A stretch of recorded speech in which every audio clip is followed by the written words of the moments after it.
കഴിഞ്ഞ 5 വർഷത്തിനിടെ സംസ്ഥാനത്ത് നാട്ടാനാക്രമണത്തിൽ മരിച്ചത് 21 പേരെന്ന് വനം വകുപ്പ്. ഏറ്റവും കൂടുതൽ മരണമുണ്ടായത് പാലക്കാട് ജില്ലയിലാണ്. 7 പേരാണ് പാലക്കാട് ജില്ലയിൽ മാത്രം മരിച്ചത്.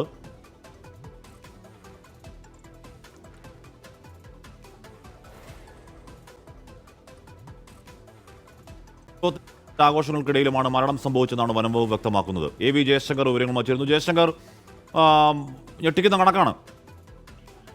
അതായത് ആശ്വി, ഈ കൊയിലാണ്ടിയിലെ അപകടത്തിന് പിന്നാലെയാണ് ഇതുമായി ബന്ധപ്പെട്ട കണക്കുകളൊക്കെ തന്നെ പുറത്തു വരുന്നത്.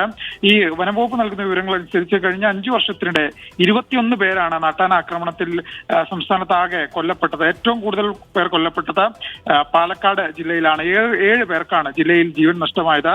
തൃശ്ശൂരും കോഴിക്കോടും തിരുവനന്തപുരം ഇങ്ങനെ 3 ജില്ലകളിൽ 3 പേർ വീതം ജീവൻ നഷ്ടമാകുന്ന ഒരു സാഹചര്യം ഉണ്ടായിട്ടുണ്ട്. ഇടുക്കിയിലും കോട്ടയം, മലപ്പുറം ജില്ലകളിൽ ഓരോരുത്തരും മരണപ്പെടുന്ന സാഹചര്യം ഉണ്ടായിട്ടുണ്ട്.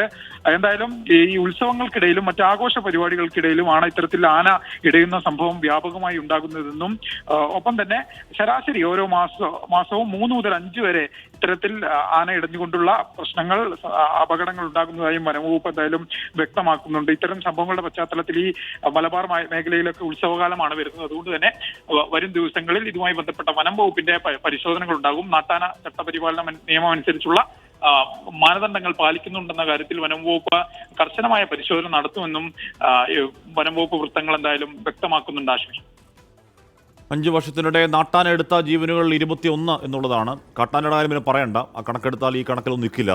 അത്രയും ഭീകരമാണ് കണക്ക്. എന്തായാലും ഇനിയിപ്പോൾ ഉത്സവകാലമാണ്. നാട്ടാനെ എഴുന്നള്ളിക്കുന്നതിലൊക്കെ മാനദണ്ഡങ്ങൾ പാലിക്കുന്നുണ്ടോ എന്നൊക്കെ വളരെ കൃത്യമായി തന്നെ നോക്കേണ്ടതിൻ്റെ ആവശ്യകത ചൂണ്ടിക്കാണിക്കുന്ന ഒരു കണക്ക് കൂടിയാണിത്. ആഘോഷങ്ങൾക്കിടയിലും ഈ പറഞ്ഞ ഉത്സവങ്ങൾക്കിടയിലും ഒക്കെയാണ് ഈ മരണം സംഭവിച്ചത് എന്നുള്ളതാണ് വനം വകുപ്പ് തന്നെ കണക്കുകൾ വ്യക്തമാകുന്നത്.